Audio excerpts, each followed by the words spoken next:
Hi everybody, Jeremy Siskind here. I'm the author of the Jazz Piano Fundamental series, 3 volumes, chock full of goodness. I'm the author of Solo Standards for Piano. Only 1 volume so far, but stay tuned. Join the email list someday. There will be a 2nd volume, and I've actually got some fun surprises. And playing solo jazz piano, the old classic. And this is I think it's part 13 of my awards eligible series. I'm not sure which awards it's eligible for, but I'm sure it must be eligible for something. A special mention somewhere, Downbeat, call me. The Jazz Education Network, call me. Anyway, this is about jazz piano voicings. And if you've been following along, first of all, bless you. There's been so many. This has been going every Saturday since January. There's been a lot of installments, and the last 2 have been about shearing or closed position voicings. And these are part of a set of voicings, which I sometimes think of as thickened line voicings or melody harmonizing voicings. So the way that both closed position and drop 2, which is the subject of this video, if I haven't said that, work, is that you start with a melody, and then you harmonize the melody using these voicings. I'm not going to go over exactly how to form these voicings, because we've talked about it a lot with regard to closed position voicing. So I'll link some of those videos. I'll talk about some of the basics again. But when I think about how to teach and learn drop 2, what I really think about is starting with a closed position voicing. And here's a perfect closed position voicing. You can see that I just reset my device. So I get to do that fun thing. Okay, so let's say I've got this closed position voicing, a C6 chord, right? In order to turn it into a drop 2, I have 2 steps. The first one is that I'm going to take off the bottom note. We don't double in a drop 2 voicing like we do in a closed position voicing. The second, and the reason it's called drop 2, is that I'm going to take the 2nd note from the top and I'm going to drop it down an octave. And listen to the difference between these 2 voicings. Closed position.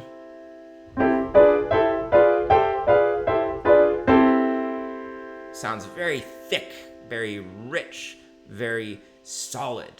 Whereas drop 2 sounds a little airier.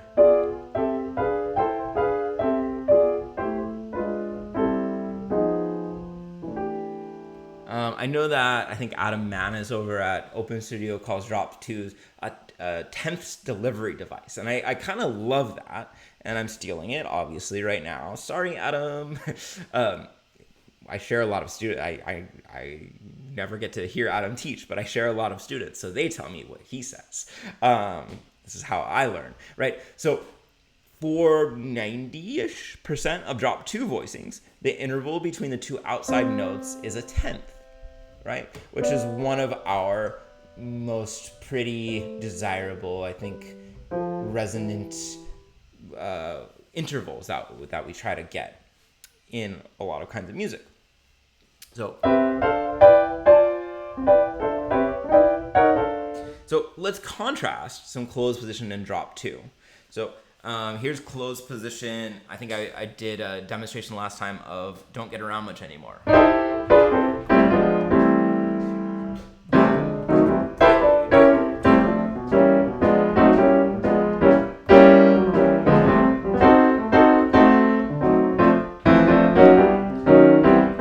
So that's closed position. If I do that same thing with drop 2,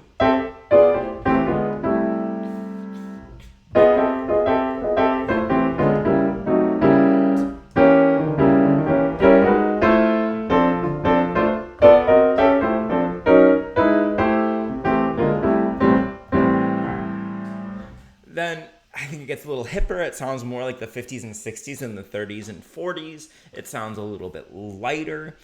There's that open voicing. There's those beautiful tenths. So certainly not that one is wrong in the others, right? They're just stylistically a little bit different. I think if you're playing in a more modern situation, people are going to look at you more fondly as you're playing drop 2, and they might look at you more askance if you're playing closed position voicings. Now, let's talk about a couple of issues that come up with drop 2 that don't come up with closed position voicings. First of all, the balance is different. In closed position, like in drop 2, you're going to have just one note in the left hand, and then the rest of the chord is going to go in the right hand. The big difference is, in closed position, you're playing the melody in the left hand, right? Excuse me. Whereas in drop 2, what you're playing is a tenth below the melody, usually. Now, there's creative people asking, is it ever possible to put the melody on the bottom? And the answer is, it's possible. I'm not that familiar with people doing it.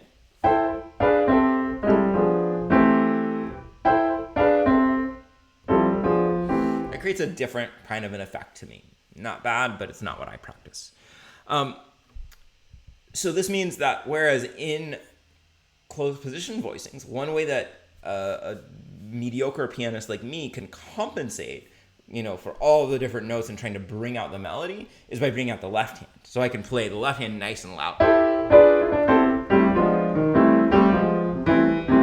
In drop 2, I can't quite do that. I have to have slightly better voicing. It does get easier because I'm only playing 3 notes in my right hand instead of 4. But that is a difference.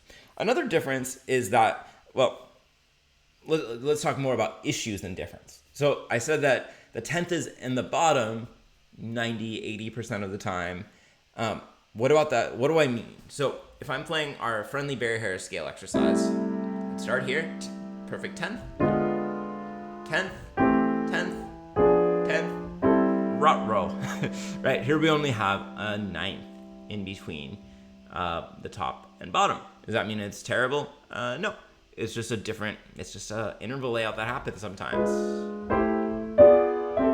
Okay, so don't assume that you're wrong if you have a 9th. And we kind of need that because imagine if we're playing a C major chord and there was an F on bottom. It wouldn't sound at all like C major. So you're not doing it wrong if there's a 9th. Now, the other issue that comes up sometimes is that sometimes drop 2 chords, especially if we're not hearing the root clearly, don't sound like the chord we intend. And the most prominent example you're going to come up with is when you're playing the root on top.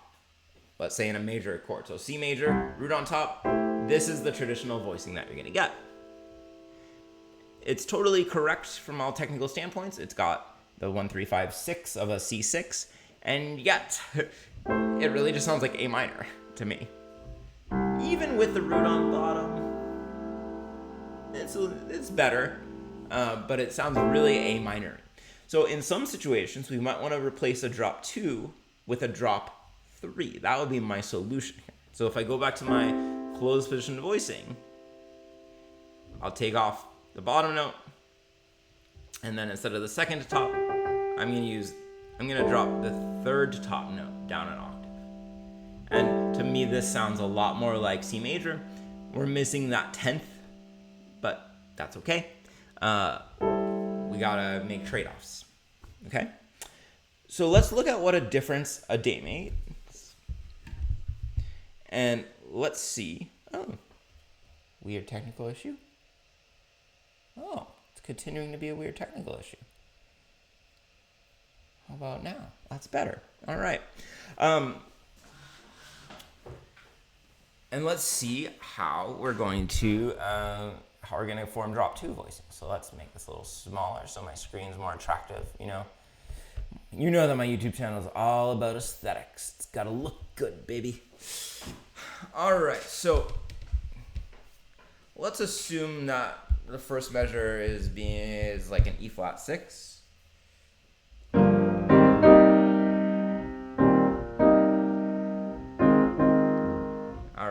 So it gets interesting right off the bat. Let's see, how do I want to show you how to do this?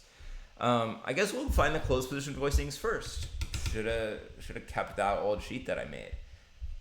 So here I'm going to harmonize each of these as an E flat 6. So really using the same exact pitches for each one, just with different top and bottom notes. Oops, I got two B's here. I'll just do it all in the bass clef. Okay, so I'm using the same notes, B flat, C, E flat, G, because all of the notes in the melody are notes of E flat 6. Okay, so now if I want to make this drop 2, I'm going to erase the bottom line. Remember, we have to get rid of the notes down an octave. And then we're going to take the ones in the top of the left hand and we're going to drop them down an octave. Let's do this in another color so that we realize that's going to be the left hand note. And then I'm going to go from the top and I'm going to erase that top line. Here we go, here we go.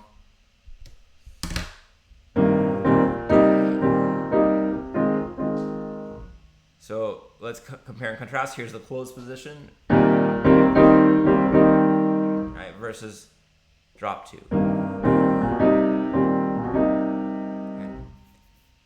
And notice we get this moment here where it's a ninth in between the top and the bottom notes rather than a tenth. Doesn't mean we're doing it wrong.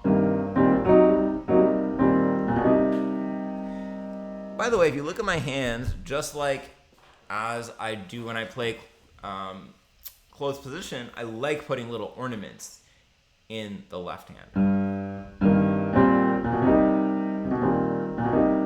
Probably not that much. Continuing on, so here if I did closed position, this is just really going to be a blocky F minor 7th chord. I'm going to get rid of the lowest note, and I'm going to bring this E flat down. And here again, we've got a ninth between the top 2 notes. Don't worry, I'm not going to get fired from my gig, I don't think. Okay. If you remember from our earlier harmonic analysis, I'm kind of thinking of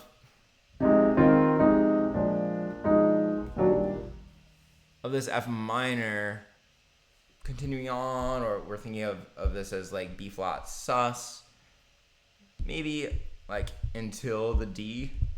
I don't know. Let's see how it works out. If you're wondering why, it's because we're featuring E flats, which can't really be a chord tone of a B flat 7. So again, we're gonna first start by writing out this super blocky F minor chord. I don't know why I'm changing the whole notes all of a sudden. I hope you're not hearing the creaking of my piano too much. And then here I'm going to change to a really B flat 7. And I'm going to use the flat 9 to make it clear that it's a B flat 7. And I'll keep those same notes going to the E flat. All right, so it really feels so old compared to the drop 2. So I'm gonna get rid of these bottom notes, right? And then this top line I am going to replicate. Do do do da da. That's kind of fun. And now let's get rid of it. Oops, I did it wrong. That wasn't the top line. I had 2 notes in the right hand here. Okay, now I think I'm good. Nope, still messed it up. Here it is.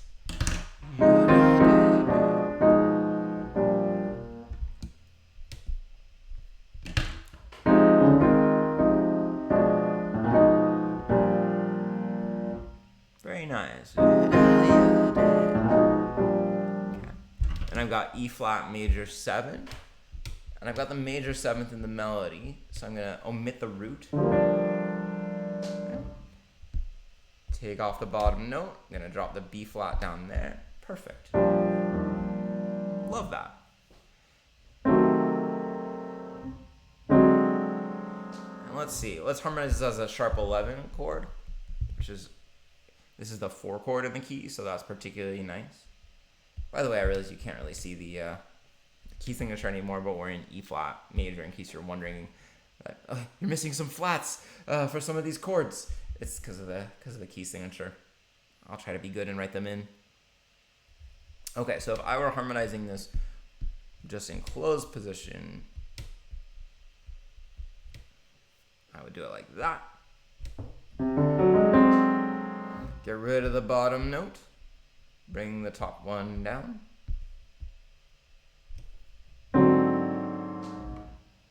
And I think it's pretty good. All right, this might be our moment to use a non-chord tone. So let's call this C a non-chord tone, and we're going to use a diminished. I'll put it all in the left hand. It'll be easier to read.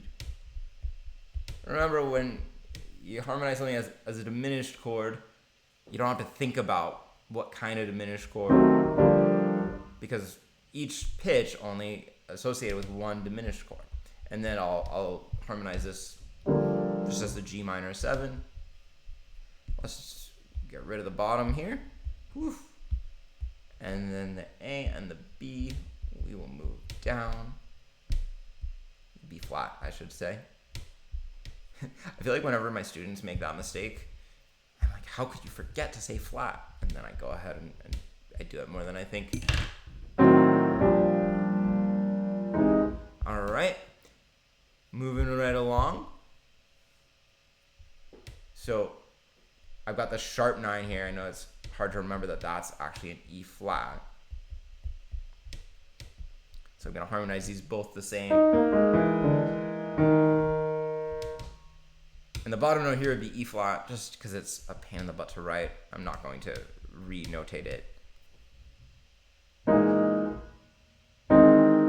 And this might be a moment, and this is interesting. I hope there's something interesting in this video, where usually I would do something like this. I would have the 3rd, the 7th, and the flat 13.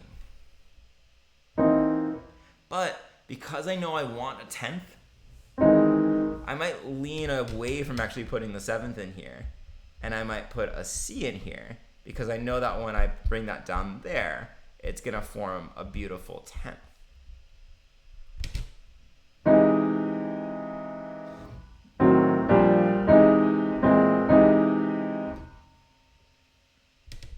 So I'm trying to capitalize on the fact that we love tenths. Okay, and then here's my voicing for C. Get rid of this one, bring that B flat down. Yeah, I remember to say flat.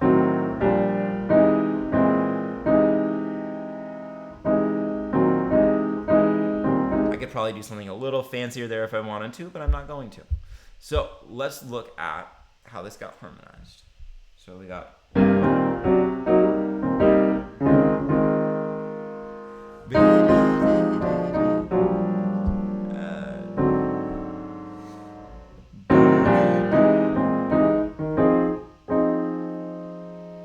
we don't have time to go on. If you want to see my hands as I play that, you're in luck. Here you go.